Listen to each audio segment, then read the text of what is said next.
there's one slide where I wanted to put before you paper versus what is digital. Sir, before I go into about digital, I just wanted to take a little different kind of a stand on governance. I've put two slides, two pictures on the slide. That is, one is of the preamble of the Constitution of India, which we are all aware of, and bottom, this is the preamble of the United States of America. If you take any preamble almost across the countries, I did a sample of several preambles before making this presentation. I find that governance is about, basically we're talking about collective individuals, and we are also talking about individuals. When you talk about collective individuals, issues what we call common will, or sometimes you call it commonwealth. So common wealth or common will or common well-being is one aspect of it. But when you put together with that common resource, because somewhere in ourselves trying to be very, very well, we have somewhere forgotten about our common resource. So the common resource becomes a responsibility of governance. At individual levels, we talk about rights. There are a lot of rights given in our constitution, and many of the constitutions of the world across, they give many rights. And then status as an individual, that is to be equal to others, and opportunities, economic opportunities, political opportunities, and social opportunities to do better in life. Well, should I?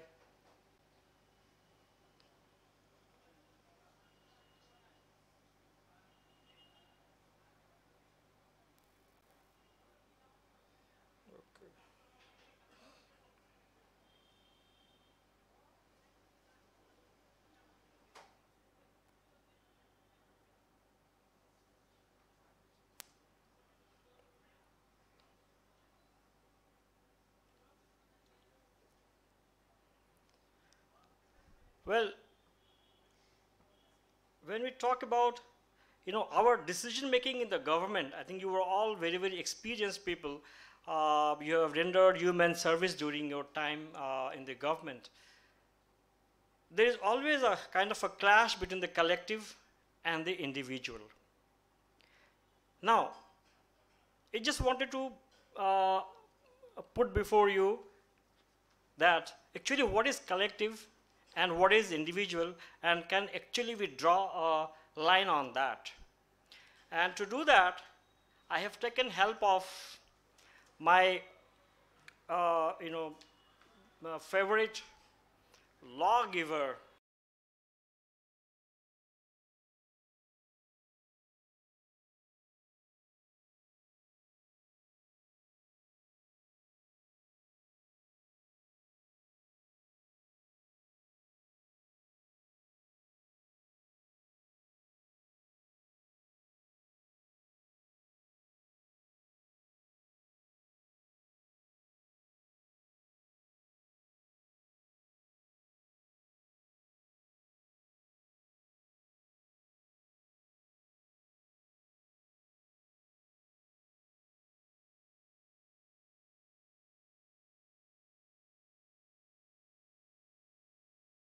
individual right on this earth. Why we can't have an individual right on this earth, except what he says is right to be free.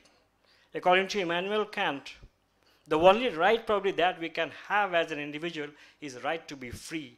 Rest of the rights are actually frozen into the commonwealth of all individuals. So he says, for had this surface, see what kind of logic Immanuel Kant gives in 1800 AD. And we are in 2100 AD. And probably we haven't even caught up with what Immanuel Kant has been thinking 200-300 years ago.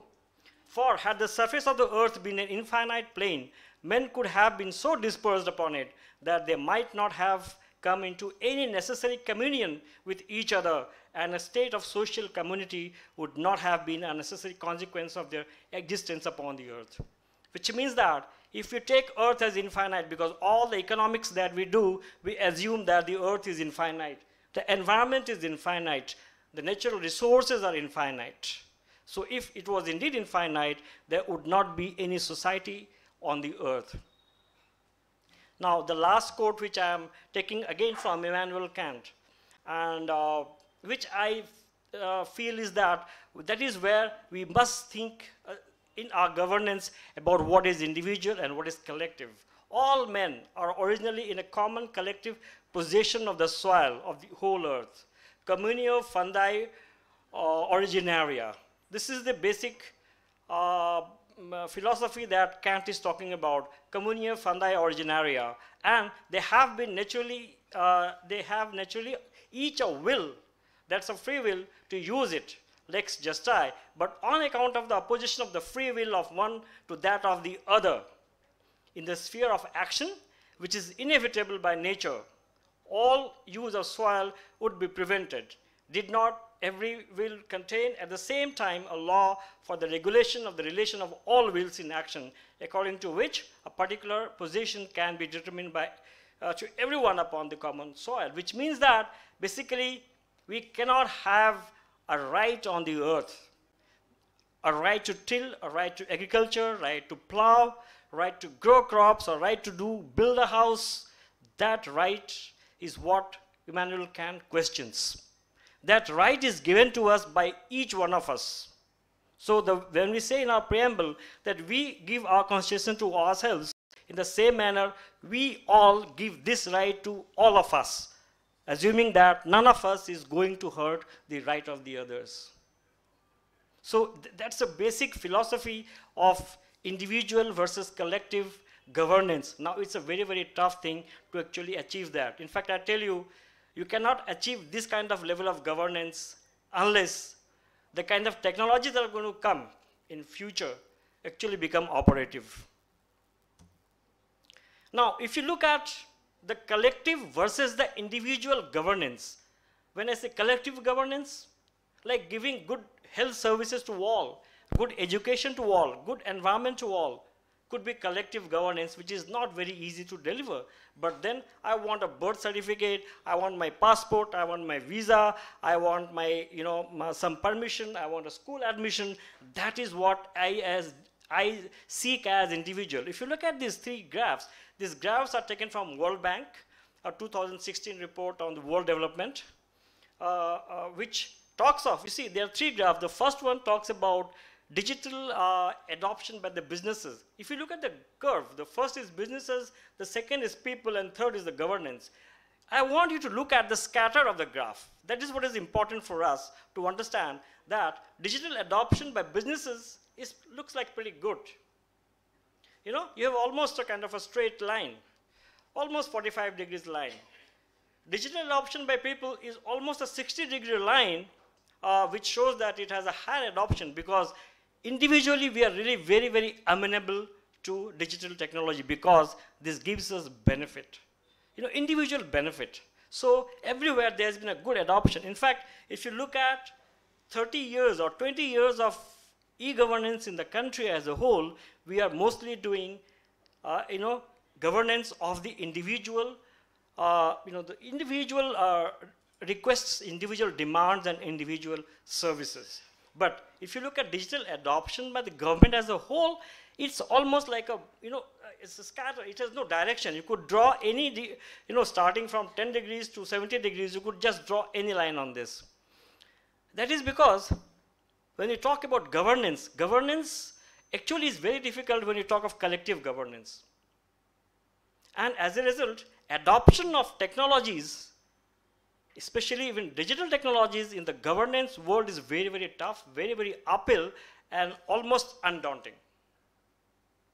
And today's technology that we have got, in fact, does not suffice to give us governance of the collective nature, but rather is very, very suited to a governance of what we call an individual nature.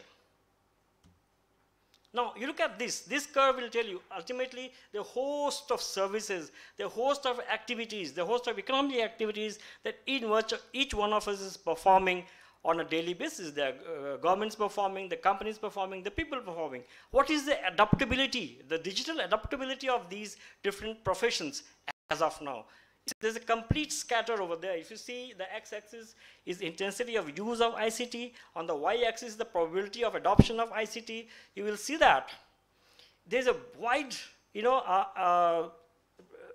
variation. Say, for example, policing, or let's say, a teacher as a secondary education, as on date, is probably not adaptable as an ICT technology. But what we're going to talk of, you will see that probably this entire scenario may change in course of time. So this is currently how the different professions are aligned in respect of ICT adoption. And yes, I was talking about disruption. So, after we talk about paper and we talk about printing, I think the biggest disruption came when PC became available in 80s and 90s. A major disruption in the society when there was a big threat that jobs will be lost, people will become workless, there's going to be change, and there was a lot of protests from people, banks, and all organizations. We should not adopt this technology, or we should go for that technology. So PC is one thing that is our disruptive technology. Today, mobile is a disruptive technology, and in between the PC and the mobile, we have internet, which is also a disruptive technology. But then 20, 30 years now, we know them, at least how to handle, how to adjust. The basic challenge of this technology is that the father and the child, they grow together learning it. In fact, the father has very little to teach the child about any of these things. Now that is giving another kind of a social dimension to the whole issue, but then I'm not going into those details. If you look at the PC adoption, internet, broadband, I will be talking about a little bit of broadband in course of time. Websites, now it is a commonly accepted thing. Then this is SCM, that is the customer sales and customer relation management. How do we do the sales and how do we manage our customers? Then the ERP, how do we do business relations with each other? How much we are selling, how much we are buying, how much is our stocks, and how do we manage our resources? This is also, but it is remained mostly in the world of business. Then the CRM, how do we handle our customers, customer relation management? Then e-purchases, that is e-commerce. I think we all today sitting in this room, conference hall, have some point or the other interacted, and e-purchases are becoming very common. Now, what has come is cloud computing, but you're going to see more of cloud computing, and we'll try to see if we can talk a little more about it in course of time.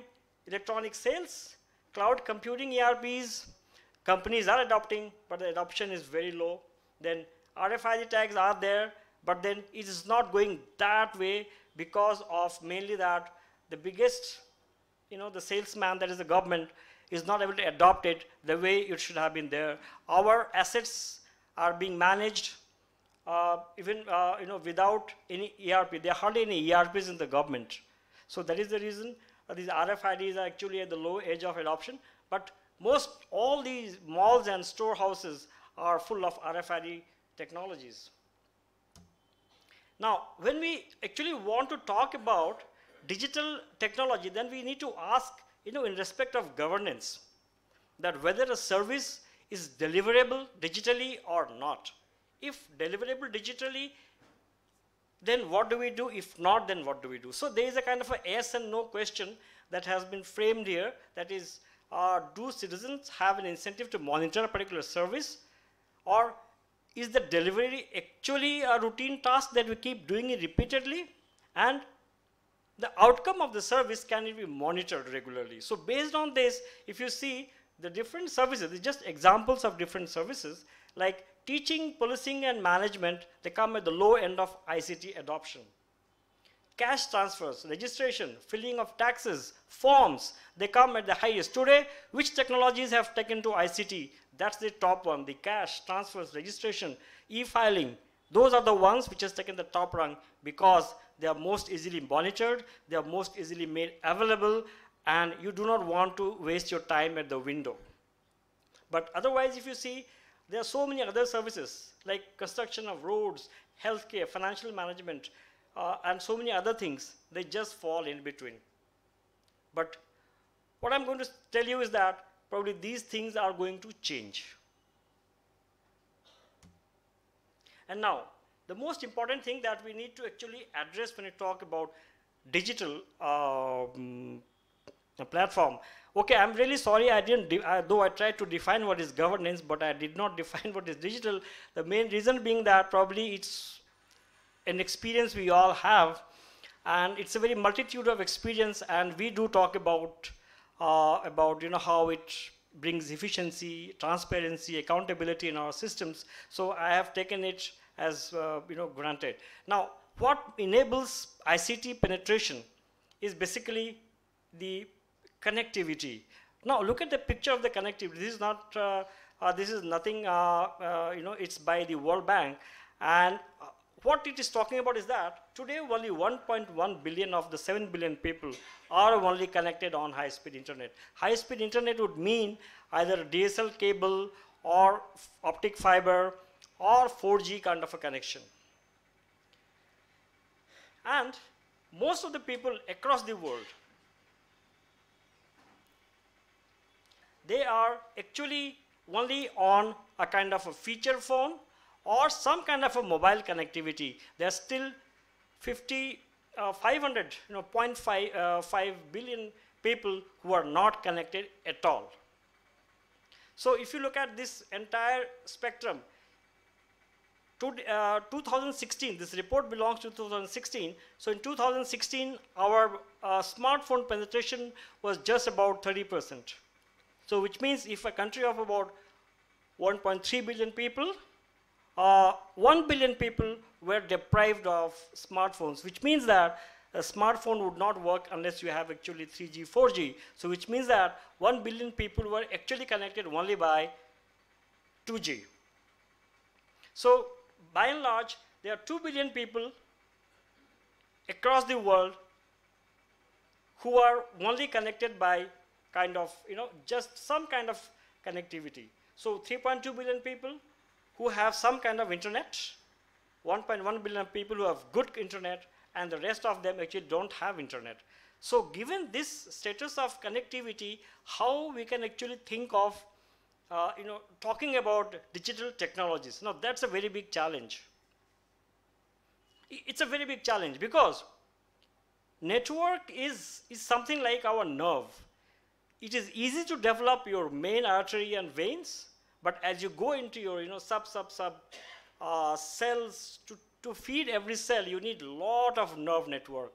Now, even in Assam, for example, if you want to go to every household, it's going to be a huge project cost. Who's going to fund that? The government, the people, the public, or the broadband players? Now, that's a difficult question. Before I just have a slide on that also, like to show you, but just wanted to tell before that, is that why ultimately internet is such a big driver? Internet is a driver because it impacts the way we do business. It impacts the way we connect to people, and in fact, it converts some percentage. At least if you do, 10% of business, 1% gets converted into your economic well-being. That's the kind of connect internet brings. If you look at here, the different countries, the red line on the top is percentage penetration, and the blue line is actually the per capita GDP of the countries. You would find that the countries who have larger penetration of internet also have higher GDP. You can see India is also there. The second chart is India.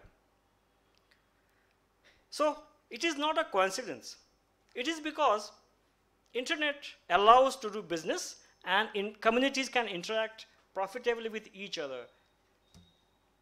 Now, the same data I converted into and see if we can have actually some kind of a relation between, functional relation between internet penetration and GDP.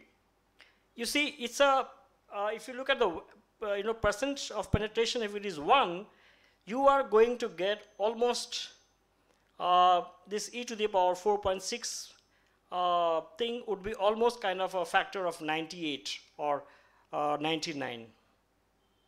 If you are at the lower end of penetration, say 0.1, you are going to get a factor of only 1.5, which means if I take the base figure of as $578 as income, if you are highly connected, your income could be in the range of $50,000, and if you are least connected, you could be actually in the range of just about $600, $700.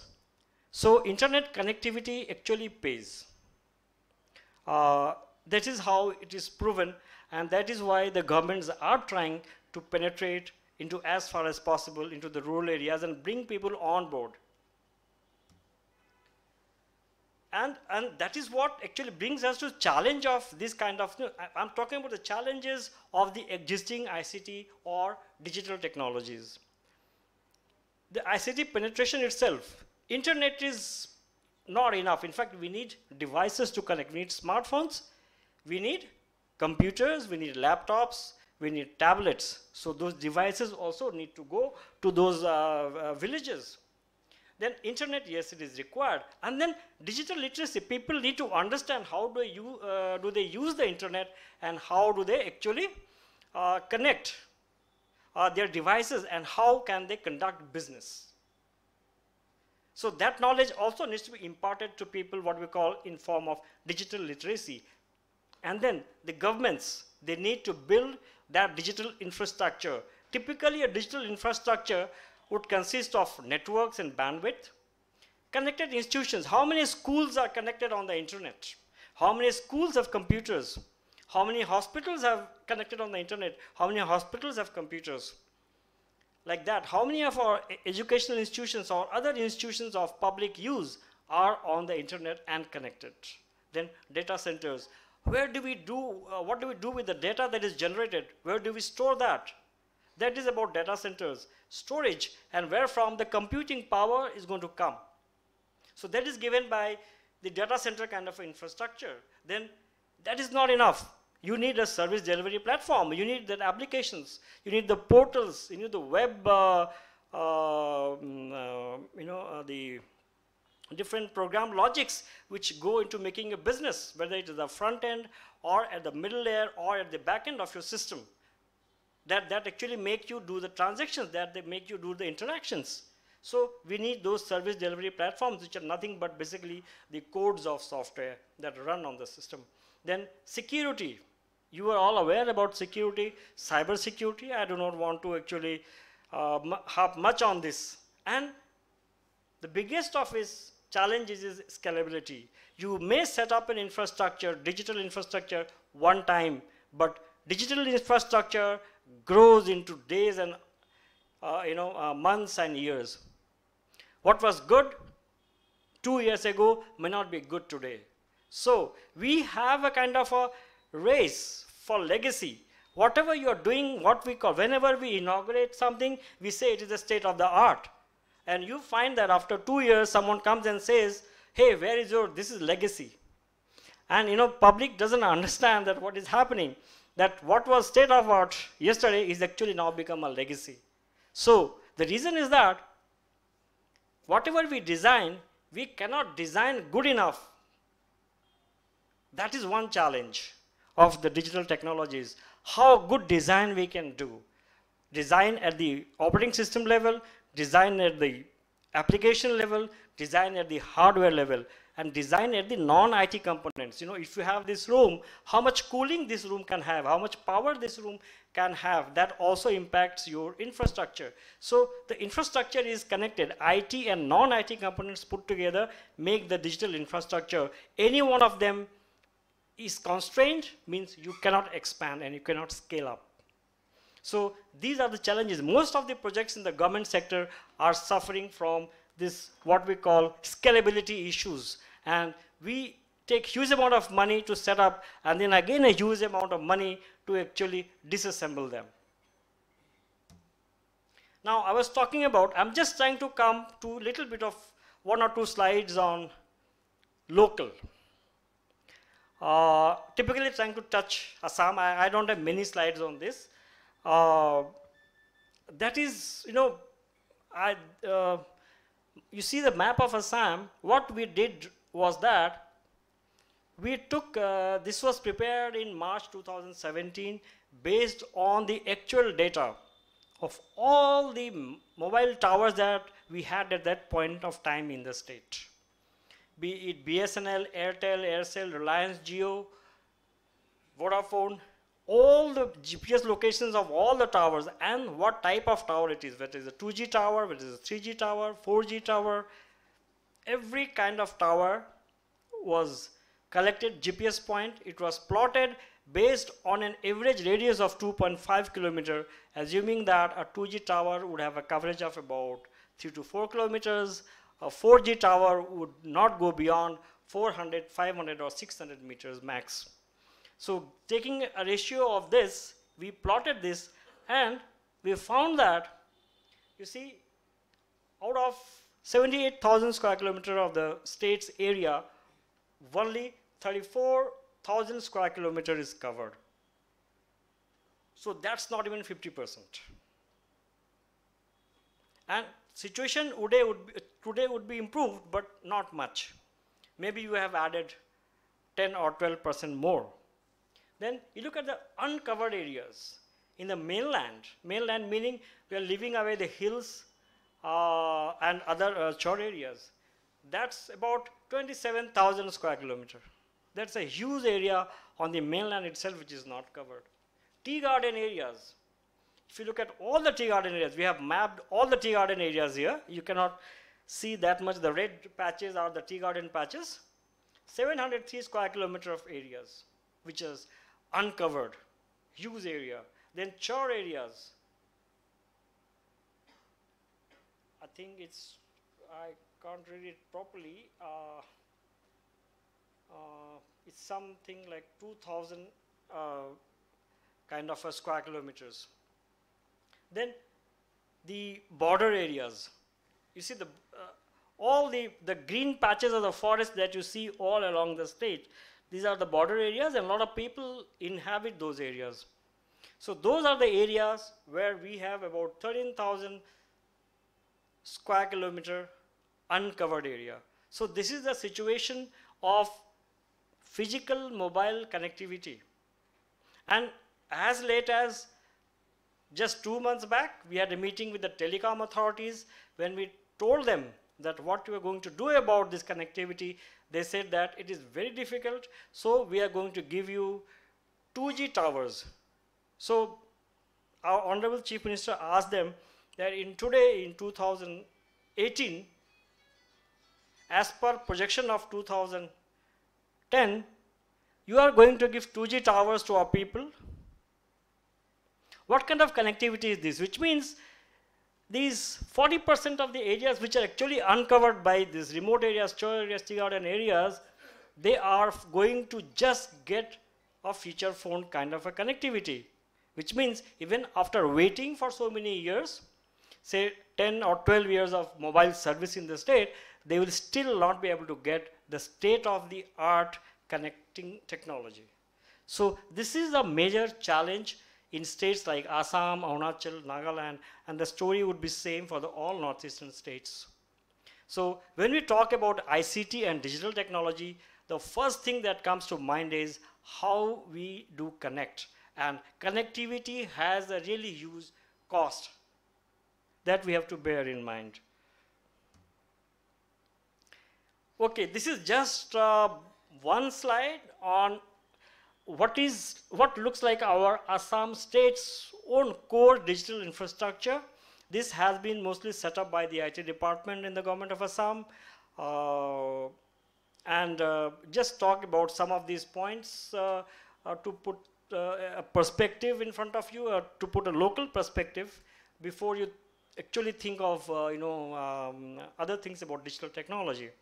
Like we have a SWAN in the state which connects 2 Mbps of network. Now what is a 2 Mbps of network?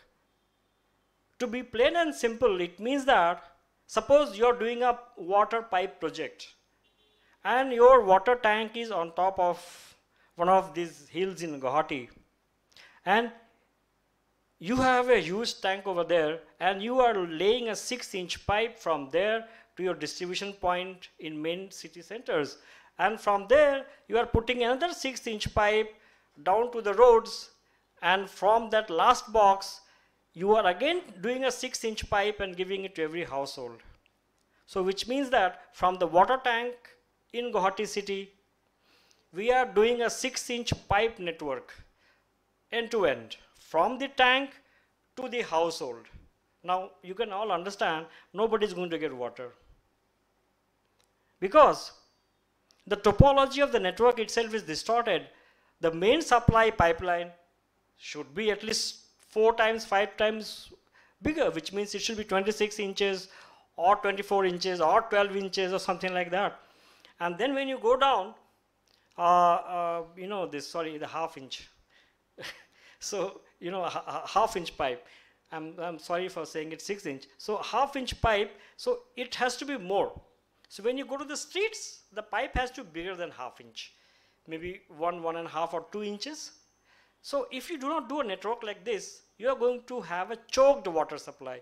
And this is what has happened with the SWANs across the country, because when the state wide area networks were conceived in the country, at that time, it was not possible to give you bandwidths bigger than this. So they said, okay, let's all go for a 2 MB network. Now, this is time that we actually upgrade this network to something like 100 MB, 1 gigabits, or 10 gigabits, depending on where we stand. What is our level? We are a state headquarter or district headquarter or a block headquarter. And yes, we have a plan. So there's a plan to upgrade the network now. Then the data center. The photo that you see over there is a beautiful looking photo, is the photo of the state data center as the architect had designed several years back. The building has come, it is as it is. I think Deepak ji would support my argument that this exactly like this building has been made in the secretariat between C and D blocks, which is going to house the state data center. It is a state-of-art building, one of the finest buildings that we have in the government anywhere in the state. But before that, we were not without data center. We have a data center in Amtron, and which is hosting, when we talk about cloud, I'll just talk a bit about it, is what we call 300 virtual machines, and almost virtually all the government is running from that small data center, and it has 800 terabytes of storage. And it is a completely state-of-the-art cloud infrastructure done by our local boys.